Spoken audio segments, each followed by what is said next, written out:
This is The Extra Point, an Arizona's Family Originals podcast, sponsored by your Phoenix Suns. Well, it's a big basketball weekend here in the Valley of the Sun, the Valley of the Sports. Caitlin Clark is in downtown Phoenix on Sunday, and Friday and Saturday out in the East Valley. A worldwide basketball sensation is back in town and putting on a big event. Let's bring him in. Cam Wilder, who we first saw at Millennium High School back in the teens, has really taken his game to a new level. Cam, how are you doing today, and how are you preparing for a monster basketball weekend out in the East Valley? Man, this past month has been crazy. I've been going everywhere around the United States, hosting these basketball events, and I'm finally back home after a 5-week trip, and I'm excited. I'm really excited. I'm a little nervous, though. This is my first time actually playing basketball instead of coaching this time, so I'm excited. All right, so tell me about the event. I've got a 14-year-old son, and he's just like, Dad, we got to get there at like noon. I don't know. What time does it start on Saturday? So I'm going to be camped out in the park. It starts at 5 on Saturday. All right, so tell me about what fans can expect and kind of your vision for these events. Yeah, so I've been doing these AAU events the past couple years, and they're always super sold out. A lot of kids are really excited to come watch us. It's really just their favorite social media influencers. They'll come with me across the United States, help me coach, help me play. Sometimes I'll usually get the best players in the United States to play with me, but this weekend it's a little bit different. It's a bunch of super famous influencers. We're playing against kids. All the kids are with it. They want to play against us. Expect a lot of energy. The kids are going to be crazy. The crowd's super crazy, especially when they miss a free throw. I don't know if anyone's going to be there, but when the other team misses a free throw, the crowd says some crazy stuff. I'm not going to lie. But the energy's really high. We're all super excited. We're all itching to get on the court. It's going to be a fun weekend. So tell me about your vision here, because you've kind of got like a Harlem Globetrotters meets Savannah Bananas and maybe your own little spin on it, and this thing has just exploded. What has that journey been like for you? It's been crazy. I was at Millennium in 2019, went off to play college ball past 2 years. And then my social media just really blew up for me. So I dropped out of college, took it head on 100%. And now we're kind of here. I grew this crazy, crazy fan base that's been showing me love everywhere. And it's gotten to a point where it's kind of mayhem. And you're going to see a little sneak peek tonight. There's people been hitting me up, flying in. I've gotten a lot of people sending me DMs about them flying in New Mexico, Utah, California, all to see this crazy, crazy event we're putting on. This might be one of the craziest ones of the weekend, so I'm super excited. Okay, I was told to ask about Lavar. Is he playing? Yes, Lavar's playing. So funny story about Lavar. Lavar, I picked him up. He was a part of my first ever AAU team. We found him in Houston. And he's really old. So we've been sneaking him in tournaments ever since I first picked him up. Like, he's 21 years old and he's been playing in AAU tournaments. But he's a great personality. Kids love him. So, yeah, he's definitely playing. All right, and who's the guy who's never played basketball before who could potentially be lacing him up? His name is Ray. So this kid came from Taiwan. He recently just blew up a lot with the reigns of Kai Cenat's been helping him out a lot. He's now playing basketball first time in the United States, and he's doing it with us. So I'm super excited. Everyone's excited to see how he's going to play. No one's actually ever seen him play 5-on-5 competitive basketball. So it'll be really interesting. All right, and so for folks that are going out there, just kind of give us a little scouting report of how to get tickets, what time to get there, what to expect, and for parents who are kind of trying to wrap their heads around this, what should they expect for their kids to be going to? So I'd say tickets, we have online tickets that have been sold. It's called inspirecourts.com/tickets. They're selling tickets online. Weekend pass. There's also selling daily passes. They're also selling tickets at the front door. Your kids are going to have a lot of fun. We went to the gym the past 2 days. The setup is amazing. Barriers around the court. There's bleachers so that if your kids are short, they can stand on the bleachers so they can see over.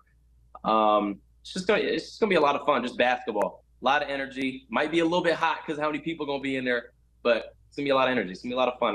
Their kids are gonna enjoy it. Even the parents may enjoy it. Some of the parents just drop their kids off, but the parents that stay, they enjoy their time. Okay, you might have talked me into it. I was told to drop off my 14-year-old and get nowhere close because it's an embarrassing age. But that's this sounds exciting. It looks exciting on social media. If I had told you back at Millennium High School this would be your job, you would have told me what? I wouldn't have believed you, not even a little bit. It's crazy how far I've come since the Millennium days. Crazy. And so being connected with people all over the world, how has that? What has it been like to see that, and how have you done that? Like, what's been your strategy to getting to where you are now on social media and as far as an influencer and, using your basketball talents to get there? Trying to get my support base to relate to me as much as possible. And I think that's why I've grown my support base as big as it has been, is because I try to involve the people that watch my videos into my videos as much. They have an opinion about what I do. They have an opportunity to come play for my team. They have an opportunity to come watch my team. I think that has helped, and my personality. I started off doing social media by doing skits, comedy. And then people thought I was funny, and then they found out I played basketball. So that kind of tied in as well. And then I don't know, I just grew this crazy. I went out of the country, went to Australia.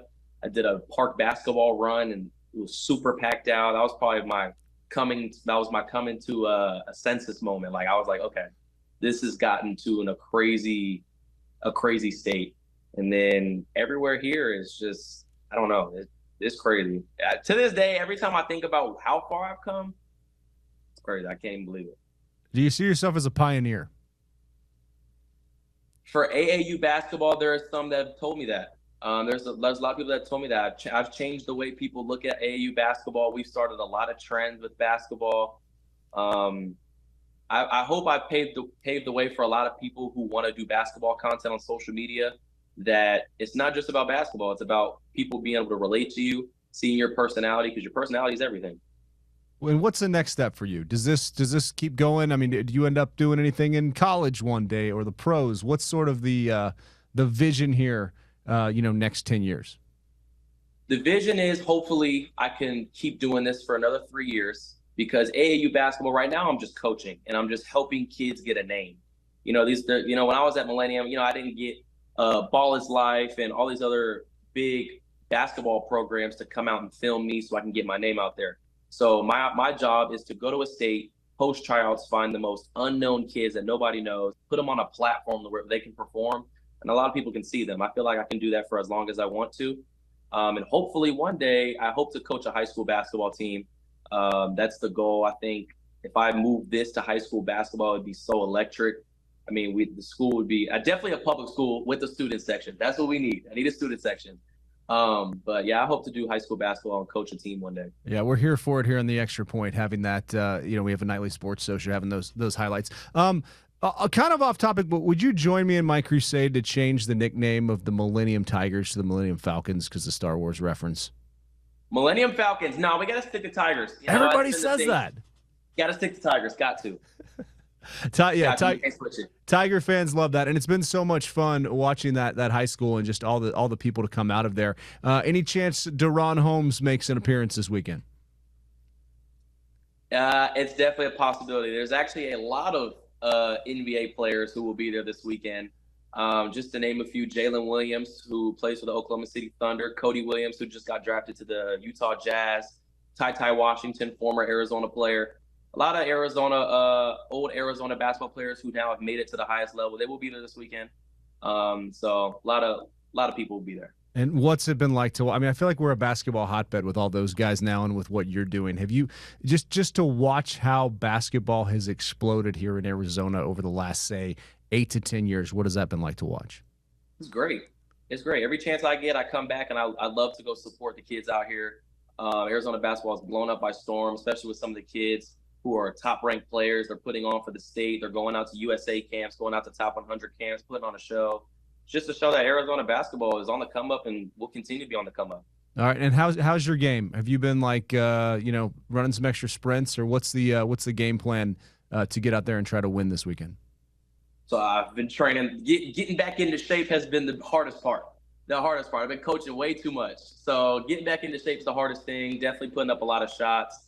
But the game's still there, though. The game's still there. I expect to do really well today. All right, I'm going to go pull that Millennium tape right now and put it side by side and get this out on social media. And just for folks going out there, so it's at Inspire Courts in Gilbert, and there's parking around there. Anything else people need to know about going out there Friday or Saturday? Yeah, a lot of people will show up early. Some show up 4 hours, 5 hours early just because they want to get a good view of the court. There will be parking around. I think they charge for parking. Definitely don't wear hoodies or sweats. It'll be a little bit hot in that gym. But besides that, game on Friday, 8 o'clock, game on Saturday, 5 p.m. And then the games on Sunday are currently to be determined. Just depends on how we do. Awesome. Well, hey, man, this is so cool. We're proud of you here in Arizona for really putting your stamp on something new and creating something, and can't wait to see you this weekend. So thanks for just giving us a little time here on the Extra Point, and I think I'm going to see you out there this weekend. Thank you. I appreciate it. I hope to see you there. The Extra Point Podcast is a production of 3TV, CBS 5, and azfamily.com in Phoenix, Arizona.